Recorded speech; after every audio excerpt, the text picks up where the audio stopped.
शिनोर तालुका पंचायत की सादली 2 बैठक की एक जगह खाली है, जिसके लिए आज भारतीय जनता पार्टी के प्रत्याशी की ओर से अपना नामांकन दर्ज करवाया गया है।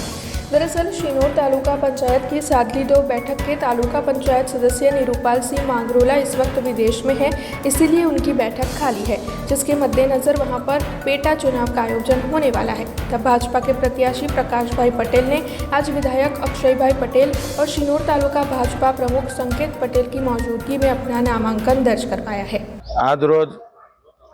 शिनोर तालुकानी अंदर पेटा चूंटणी जे सादली 2 जे खाली पड़ेली जग्या हती एनी अंदर इलेक्शन कमिशन द्वारा जे चूंटणी डिक्लेर करवामां आवी छे अने ए चूंटणीनी अंदर भारतीय जनता पार्टी ने उम्मीदवार तरीके प्रकाशभाई कनुभाई पटेल एने सर्वानुमते गामजनोए भेगा थईने एमनुं नाम जे अमने आप्युं छे अने अमने विश्वास पण छे के अमे आ सीट सारा वोटे अमे जीताड़ी लावीशुं अने